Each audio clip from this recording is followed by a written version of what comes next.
అందరికీ శుభం. ప్రార్థన.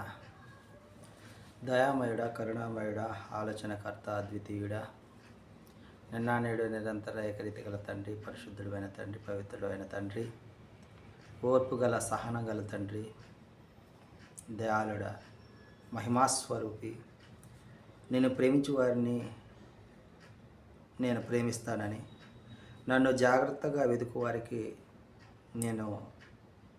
నన్ను నేను కనపరుచుకుందనని వాగ్దానం చేసినటువంటి అదోనాయ్, నన్ను ప్రేమించు వారిని ఆస్తికర్తలుగా చేస్తానని, వారి నిధులను నింపుదనని వాగ్దానం చేసినటువంటి అదోనాయ్, నా వలన నీకు దీర్ఘాయువు కలుగును, నీవు జీవించు సంవత్సరములు అధికములగునని వాగ్దానం చేసినటువంటి యావే, నీ పనుల భారము యావే మీద ఉంచుము, అప్పుడు నీ ఉద్దేశంలో సఫలమగునని వాగ్దానం చేసినటువంటి ఎలోహిం, వారి యావే వైపు తిరుగగా ఆయన వారి ప్రార్థనను అంగీకరించి వారి స్వస్థపరచుదునని వాగ్దానం చేసినటువంటి అదోనాయ్, మీ ఘనమైన నామమునకు స్తుతులు స్తోత్రాలు చెల్లించుకుంటున్నాం.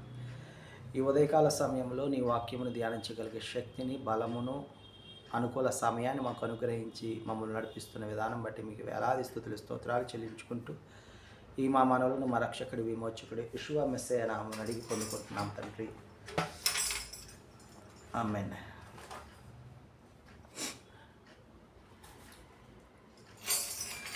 నీవే నా తోడువై, నీవే నా జీవమైనా, విజయానికే నీవు భుజబలమై, నీవే నా తోడువై, నీవే నా జీవమైనా, హృదిలోన నిలిచిన జ్ఞాపికవై, అనువనున నీ కృప నిక్షిప్తమై, నన్ను ఎన్నడూ వీడని అనుబంధమై, అనుక్షణమున నీ కృప నిక్షిప్తమై, నన్ను ఎన్నడూ వీడని అనుబంధమై, యెషూవా నా ప్రాణప్రియుడా, మనగలనా నిన్ను వీడి క్షణమైనా,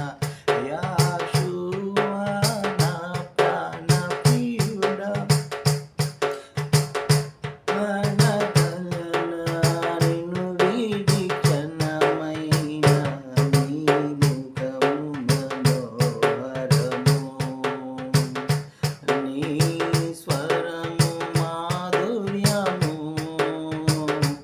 నీ పాదాలు అపరంజిమయము, నీ ముఖము మనోహరము, నీ స్వరము మాధుర్యము, నీ పాదాలు అపరంజిమయము. రెండవ దినవృత్తాంతాల గ్రంథము 9వ అధ్యాయం మనం ధ్యానించుకుంటూ ఉన్నాం. ఈ 9వ అధ్యాయంలో షేబా దేశపు రాణి సొలొమోను వారిని శోధించాలనే ఆలోచనతో గూఢమైన ప్రశ్నలు కలిగి సొలొమోను వారి యొద్దకు వచ్చినట్లుగా, ఎలా వచ్చిందంటే గొప్ప పరివారముతో అనేక మంది వెంటబెట్టుకొని గంధవర్గములను తీసుకొని, బంగారము రత్నములను తీసుకొని యెరూషలేములో ఉన్నటువంటి సొలొమోను వారి యొద్దకు వచ్చి ఆమె దగ్గర ఉన్న ప్రశ్నలన్నిటినీ అడిగితే సొలొమోను వారు ఆ ప్రశ్నలన్నిటికీ సమాధానము చెప్పినట్లుగా ఈ అధ్యాయం మనం గమనించగలం.